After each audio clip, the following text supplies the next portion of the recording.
வேளாங்கண்ணியில் கடல் சீற்றம் அதிக அளவில் காணப்படுகிறது.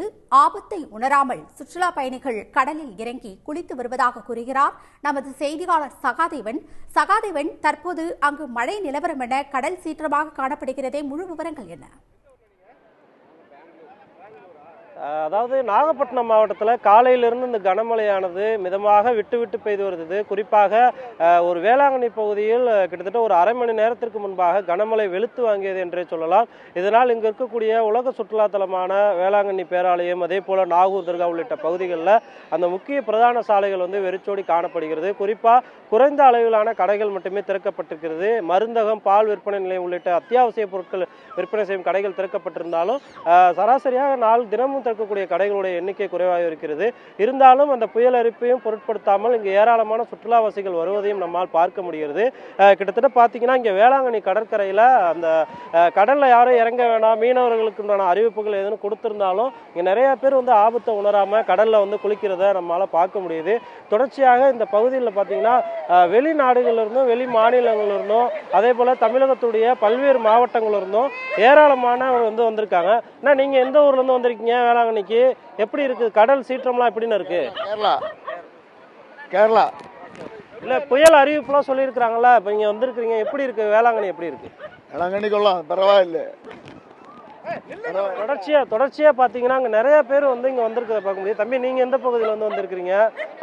அங்க நீங்க எந்த ஊர்ல இருந்து வந்திருக்கிறீங்க? எங்க இருந்துன்னா? அது புயல் அறிவிப்புலாம் கொடுத்துருக்காங்கல்ல, இப்ப நிறைய பேர் இங்க கடல்ல குளிக்கிறாங்க. இப்போ வரப்ப அதிகாரிகள்லாம் முன்னெச்சரிக்கை நடவடிக்கைலாம் சொன்னாங்களா? நாங்கள் நியூஸ் பார்க்கலையா, இங்கே வரும்போது மழை அதிகமாக இருந்துச்சு. காலையிலே மழை அதிகமாக இருந்துச்சு. மழை அதிகமாக இருக்குது. இப்போ நீங்கள் எப்படி வந்தீங்க? பேருந்தில் தான் வந்தீங்களா? இங்கே எங்கே தங்கி இருக்கிறீங்க? கடைகள்லாம் திறந்துருக்கு? ரூமில் தங்கியிருக்கிறோம். கோயில் ரூமில் தங்கியிருக்கிறோம். தொடர்ச்சியாக பார்த்தீங்கன்னா இங்கே சுற்றுலாவாசிகள் வெளி மாநிலங்கள்லேருந்தும் நிறைய பேர் வந்திருக்கிறத நம்மளால் பார்க்க முடிகிறது. அதே போல் அந்த கடல்லையும் நிறைய சுற்றுலாவாசிகள் குளிப்பதையும் நம்மளால் உணர முடியுது. குழந்தைகள், பெரியவங்க மட்டும் இல்லாமல் கடல் சீற்று அதிகமாக இருந்தாலும் வெளியூர்லேருந்து வந்திருக்கிறதுனால இன்னைக்கு கடலில் குளிச்சுட்டு போவோம் அப்படின்ற ஒரு இதில் வந்திருக்கிறாங்க நிறைய பேர். தொடர்ச்சியாக பார்த்தீங்கன்னா மாவட்ட நிர்வாகம் சார்பாக அனைத்து முன்னெச்சரிக்கை நடவடிக்கைகளும் மேற்கொள்ளப்பட்டிருந்தாலும் இந்த கனமழை எதிர்கொள்றதுக்கு மீனவர்கள் கடலுக்கு போக வேணாம் அப்படின்ற ஒரு அறிவிப்பை கொடுத்தாலும் இங்க இருக்கக்கூடிய பொதுமக்களும் கடல் பகுதிக்கு வராதிங்க அப்படின்ற ஒரு இது இருக்காங்க. ஆனா நீங்க எந்த பகுதியில இருந்து வரீங்க? கடல் சீற்றமா இருக்கா? உள்ளூரா வெளியூரா? வெளியூர். எப்படி இருக்கு வேளாங்கண்ணி? எப்படி இருக்கு? நல்லா இருக்கு. தொடர்ச்சியாக பார்த்தீங்கன்னா அதிகமாக சுற்றுலாவாசிகள் இருப்பதா பார்க்க முடியுது. அவங்க தகவல் தெரியாமல் இங்கே கடலில் குளிக்கிறோம் அப்படின்ற ஒரு இதையும் சொல்லியிருக்கிறாங்க.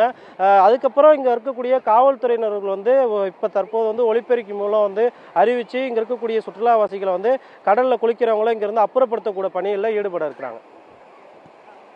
முழுமையான விவரங்களுக்கு நன்றி சகாதேவன். உடனுக்குடன் செய்திகளை தெரிந்து கொள்ள சன் நியூஸ் பெல் ஐகானை கிளிக் பண்ணுங்க.